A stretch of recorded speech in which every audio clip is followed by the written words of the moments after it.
The death is announced of Mr. Anthony Goldie Kaba, formerly of 9 King Street, Igbo Town, Waterloo, age 73, ex-senior teacher, Peninsula Secondary School, Waterloo, and ex-senior teacher Lorenzo Govi Memorial Secondary School, Waterloo.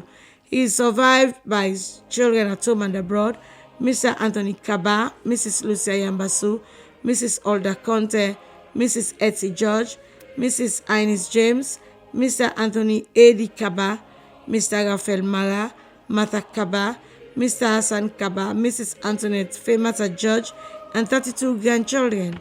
Siblings, Mr. Gabriel Lamin and Jebe Kaba. In-laws, Mr. Samuel Adi George, Mr. Jones Conte, Mr. Calvin E.O. George, Mrs. Safi Kaba, Mrs. Sylvia Kaba, Mr. Amos Yambasu, Mrs. Jane Maran, Mr. Usman James. Several relatives include the Lamin family of Waterloo, Mr. Columbus, the George family of 5 Freetown Wolumley, the George family of Duke Street, Mr. Sylvester Williams, Mami Efro of Igbo Town, Waterloo, the entire congregation of Jehovah's Witnesses, Waterloo. Funeral service will take place at 2 p.m. on Friday, the 8th of October at Big Mama's Hall, Waterloo, burial at Waterloo Village Cemetery. Please note that the funeral service will take place at Big Mama's Hall, Waterloo, and not the Kingdom Hall of Jehovah's Witnesses, because Kingdom Halls around the world are closed due to COVID-19. For more information, please contact 076 465 474.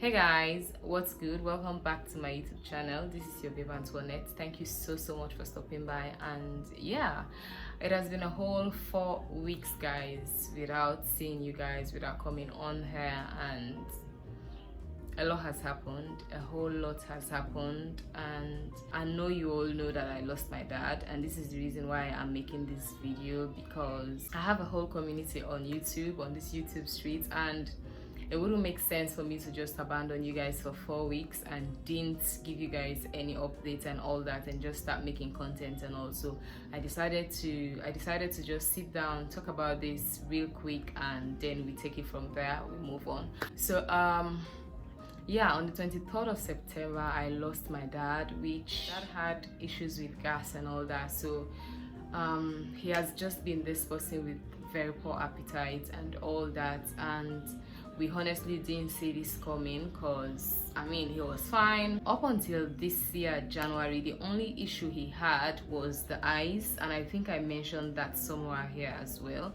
So it was just the eyes and nothing more. So he was just this man over 70 he was just this very strong man over 70 that you look at him and be like, okay, this man is really strong for his age, he's doing well and all that. So the only issue he had was the eyesight, and you know, I took him to the hospital and changed his glasses, and up until April, May, and then he started telling me about chest pain, throat pain, and he couldn't sleep, and he had difficulty swallowing food and all that. And I was like, what is this? So I took him to the hospital, and then after all the dilly-dallying, the test, and finally the endoscopy, they told us he had gastritis. So he used to have this difficulty swallowing food, and because of that his appetite dropped like mad. So yeah, they gave him drugs to treat the gas and all that, but then each time I call him, he's like, it's just the same. I'm like, why are they treating you and you're not feeling better? Is it that they diagnosed wrongly, or they are giving you the wrong drugs? What exactly is happening? So we kept going to the hospital, and then they'll just do like a refill, give us packs full of the same drugs, and then he'll take them without any improvement whatsoever. It was just a whole lot. And I think a little over a month ago, he told me the thing is just getting worse, and he started experiencing difficulty breathing. And mind you, this was not him, okay? So it was, I think, the 20th that I took him again to the hospital, and he was admitted, and then we lost him on the 23rd. I really don't want to go deep into all of these guys, but the truth is, medical in Sierra Leone has disappointed me twice in a row. Because I'll just say twice in a row, because I lost my mom just 4 years ago, and like the thought that within these 4 years I've lost my parents just because of carelessness and all of that. We went with my dad. They couldn't admit him urgently. Like the nurses were there just relaxed, chilled and all that. I was like, I thought because the doctor is not around, you are supposed to, check the vitals, arrange bed and all that. But then you see this patient and he's struggling to breathe, but then all you could do was just wait for the doctor, yeah, he will come. So dilly-dallying. At the end of the day, God did it for us. The doctor came, and to our rescue, he saw him, marked some drugs, and we rushed out of the hospital to get these drugs. And then they gave him the admission bed. He laid that, like, he was not hopeless. My dad was not hopeless. He was not one that you could tell that this man is dying. No. Even the Wednesday before the 22nd, before I left the hospital at around 11 o'clock, he told me to bring him shavers the next day.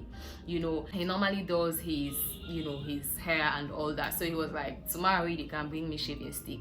Bring me shavers tomorrow. I want to scrape my hair off and all that. And I was like, okay, that means you are strong. That means you are good. So he wasn't bedridden.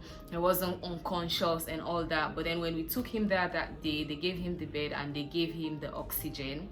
And then they decided to use the nebulizer. But then he told me, tell them to remove this nebulizer. It's too heavy for me. Like, I am just comfortable with the ordinary oxygen, tube and all that. I don't want the nebulizer. It's too heavy. I had to beg the nurses. They were like, just relax, Papa, relax. It will be fine. It will be okay. We are trying to heal you. It will be okay. But then this is the patient saying, I don't want this. I don't want it. He is the only one that could tell us how he feels. But then they insisted on keeping the nebulizer. I had to beg them to remove it. And during that moment, you could tell that the man was restless. He was restless. So I had to beg them, and then they removed it. And then at around 11 o'clock, when I wanted to leave the hospital, he told me, tomorrow they can bring shaving sticks so that I go create me ear and all that thing. And I said, okay, that means you are feeling better. So I left him okay, like he was okay. He constantly removes his shirt, puts it back on and all that. So he was not bedridden. He was okay. The thing was just like this attack that comes and goes. So I want to believe with attention he could have made it. With attention, this wouldn't have happened, okay? But it's just the country that we are proud of. Yeah, it's just the country that we are so proud of. I'm sure that they gave him the nebulizer again at night, because his son-in-law was there with him. One of my sister's husband was there with him in the hospital. He'll be there at around 12 and then leave, because they told us no relative should be around at night and all that. When you tell people not to be close to their patients, then you should be able to take care of these patients 100%, okay? You can't tell us to go home, you are taking all the care and all that, but then you can't do nothing. You are unable to take, you can't do nothing, no care. So this man, my brother-in-law, he was there up until 12 o'clock at night, and then he left. So in the morning, he usually goes, he's the first to get there in the morning. He gets there at around 5 in the morning, so as they opened their gate and all that, he rushed in. And then he went there and he found them trying to bring him back to life, like fighting with, you know, fighting to bring him back to life, and the nebulizer was on. And this is the same thing that my dad said. He doesn't want this. I don't want this thing. It's too much for me. It's too heavy. But he refused. And then all they could do was give him again at night when we were not there, thinking that was the solution. I believe the patient knows best because he's in his shoes. He is in his shoes, and if you want to give him nebulizer, then you need to regulate it. But then the thing was so heavy, you could tell he was sweating profusely the night before. I had to beg them, and then they decided to use that very thing again. So, and then it's just the same thing that happened to my mom. My mom got sick. They gave my mom insulin, like they were just giving her 2 in the morning, 2 in the evening, 2 in the morning, 2 in the evening, and then the sugar level dropped to that particular place where they can't bring it up anymore, and that killed my mom, just like that. So me, like guys, at this point I am so tired. See, like the medical system in this country it's just messing with the lives of people. It's just messing with us, because it's like we're all walking on death trap. It's like we're all moving, not knowing what to expect, not knowing what to do, and the simplest thing at any given moment will just take someone's life. It's just that bad, to be honest. It's just that bad. I mean, gas issues, when you check for gas issues, there are just things that people can amend, people can fix very easily, but then nothing is being done. And then worst of it all, you are giving nebulizer to someone that is really just comfortable with the ordinary oxygen, and then you can't even regulate the nebulizer, just like that. It's just so sad that you see your loved ones dying just because of the commonest things in the world. Like, I give up on salon, I give up on the medical system. I just give up, guys. I just give up. But yeah, like I said, I didn't plan to make this video. It's just to inform you guys as to what went wrong, because you guys saw that video when I was talking to my dad and informing you that he's feeling sick, and I told you he's 73 years old, and I mean, we pray he turns 100, and he was like, even more than that. And I was like, Dad, do you want to live more than 100? He said yes. Even those that are 120, they still want to live.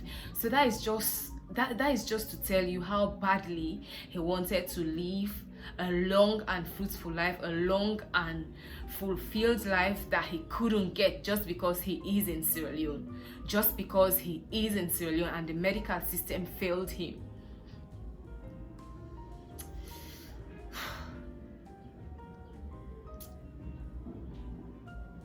I just needed to give you guys this update, because I know I have this whole community of people that really, I mean, you guys have shown me so much love and support. You kept calling, kept sending in your messages and all that.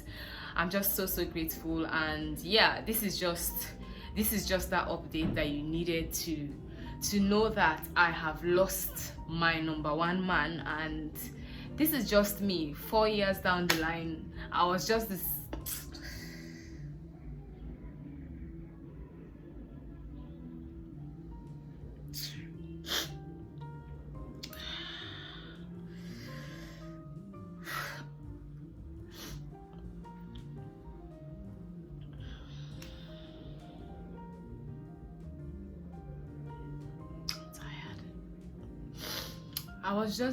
I was just this young lady 4 years ago that had the mom and the dad to run back to, but then now I have none of them anymore.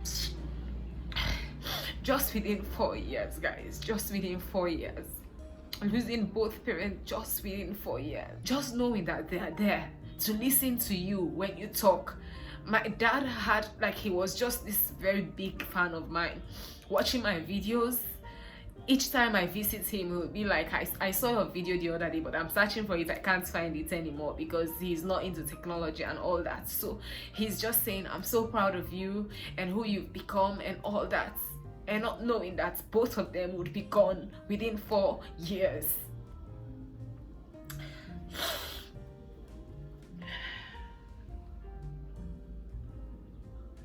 I was just this last born that, grew up with my mom and my dad at home, so I just grew up knowing them, being with them, and I only left them in 2013 to go to the university, guys.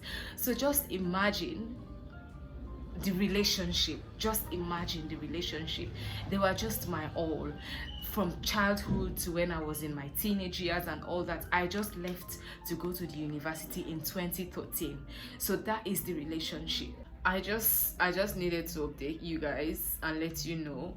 I'm sorry, I didn't expect this to be like this. I don't want to throw a pity party. In fact, I've started going to work because I don't want to stay home and continue thinking about things and all that. So I've resumed, and yeah, this is just a way, you know, to break the silence and resume my work on YouTube, because I need to get myself engaged. I need to occupy my mind and all that, because thinking of it scares me. It scares me because this country is sick. It is sick. Anyways, guys, thank you so much for watching. I mean, thank you all so much for the support. Doreen, I mean, I had all of what you told my sister. She was just like, you have lots of people that love you. You spoke to her for hours and she told me all about it. I love you so much, Doreen. You're one big supporter, and yeah, you support me not when I have laughter and joy, but then even when I have such a sad thing happening in my life, you called to check, to support. And Wodemaya, you called. I thank you so much. Fatu Grace, thank you so much for calling, for checking, the constant WhatsApp messages and all that. And Faye, thank you so much for your support as well. You all supported. Lots of you guys reached out to me, you know, sending me messages, you know, sending me emails, encouraging words and all that. I don't take that for granted, guys. You helped me greatly. Like, I feel so much better just knowing that I have this large community of people sending in encouraging words, supporting me and all that. I appreciate you guys. Thank you so much. Thank you so much.